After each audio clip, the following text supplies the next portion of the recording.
All right, what's up, guys? It's Tuesday. I watched Raw last night. It was a so-so Raw show. I'm not going to really do a review on it, but it's really come down to this. Now that they are going to unify the World and WWE Championship belts, it makes the Intercontinental belt really the stepping stone for the major title.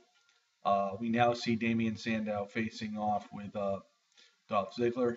Sandow now is the number one contender for the Intercontinental Championship, which he will face Biggie Langston at TLC pay-per-view.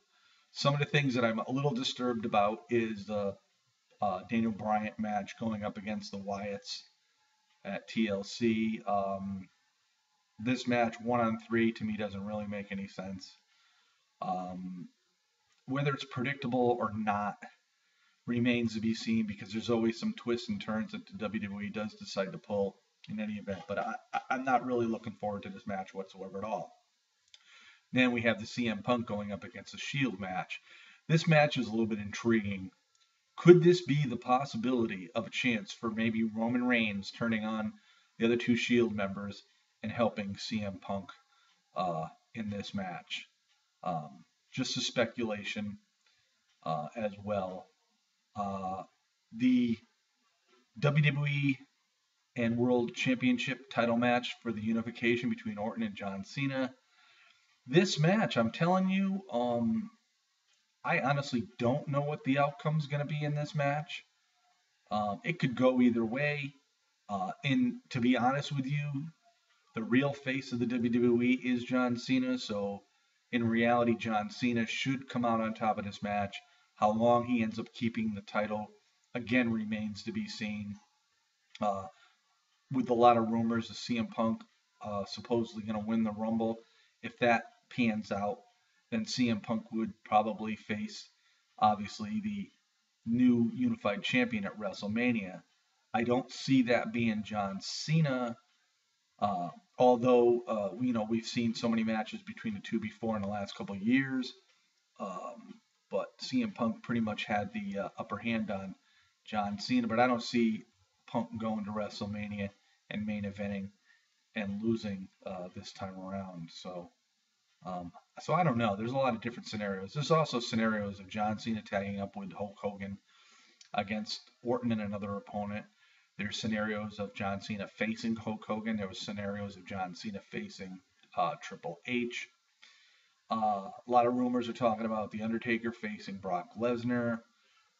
Usually by now, the WWE has their WrestleMania card pretty much set, and at Rumble time, they'll start their feuds towards WrestleMania.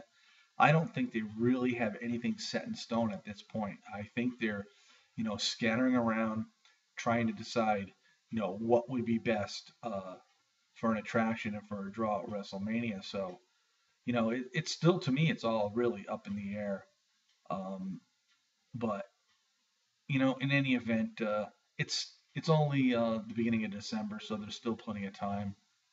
But I am intrigued by the Orton John Cena match at TLC because I really don't know where this match is going to go. Um, I understand a lot of people are very upset because it is Orton and Cena, and we have a lot of the younger stars, and I do agree there is a lot of younger stars that have been waiting, and they get pushed and they stop getting pushed. We've seen it with Ziggler, we've seen it with Sandow, we've seen it with Cody Rhodes. Um, Now that Sandow is the number one contender for the Intercontinental title against Biggie Langston, um, this match should lead up to a WWE Unified title match somewhere down the road. So again, it's pretty much all up in the air, and I think for now that the WWE is just sort of like disorganized and not sure which direction and which to go in, and we haven't really seen this in a really long time, and it's unfortunate because you know just a year or two ago they seemed to know exactly what they were doing, and in this past year I think the direction just has totally changed. And I think a lot of it has to do with like the part-time guys coming in for the super pay-per-views like Lesnar and The Rock. The Undertaker. We don't see them all year long, and then they get inserted on the card and they take up a spot where, guys like Ziggler, Rhodes, and Sandow um, could all, be a major player on the pay-per-view. But the WWE is sort of hanging on to these guys that have really drawn them the most money. And in a business sense, I understand it. But if you're looking at the future, I don't understand it because, it's the guys, the younger guys that are, underneath the Ortons and the Cenas are the ones that are going to pave the way uh, for the next generation. And unless they're really, put up there and this, really gets started to get main evented, um, the future of the WWE just looks bleak. I mean, you get lucky when you get people like three guys that are in the Shield that just hit it off right away. The gimmick was perfect. The look was perfect. Um, I think Roman Reigns, to me, is going to be a world champion. Dean Ambrose being the U.S. champion, to me, it's just meaningless because you never see him defend the title. He's always wrestling with the Shield. Seth Rollins is probably the better wrestler of the three with the more techniques and in-ring skills. But whether or not the WWE decides to choose to use that or not, to their advantage is really up to them. So, yeah,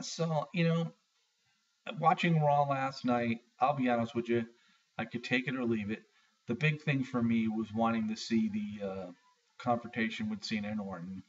And it was a pretty good confrontation as well, with Stephanie and Triple H out there. And, Orton basically saying he didn't need anybody and he was bigger than the WWE. And, by really saying this, it almost sort of gives it away because to me, when you lean towards one superstar going into a pay per view, that superstar usually ends up getting beat. Now, whether this happens or not, I don't know. But again, as far as being the true face of the WWE, John Cena has it by far over Randy Orton. Randy Orton will never compare to the accomplishments that John Cena has within the WWE and without, you know, being in the WWE, the things he does on the outside. So, I mean, it just you got to look at everything, the whole picture. So, but anyway, um, yeah, uh, I don't think TLC is right now is set up to be a great pay-per-view other than the main event. I am looking forward to the Punk vs. Shield because I think there's going to be a lot of twists in that. Hopefully, there'll be a lot of twists because if it's a 1-on-3, I mean, let's face it, by no means should Punk end up coming on top of this match. And the same as well with Daniel Bryan versus the Wyatt family. So, again, we just have to wait and see. As far as the Intercontinental Championship goes, Damian Sandow could very well become the new Intercontinental Champion.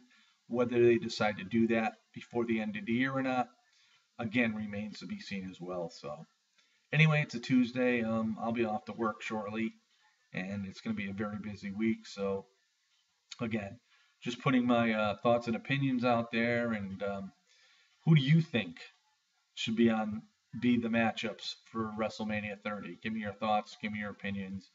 Let me know, and maybe we can discuss it again in another video. This is the Iceman on the Jeffrey Rose YouTube channel. Peace out, everybody. Have a great Tuesday.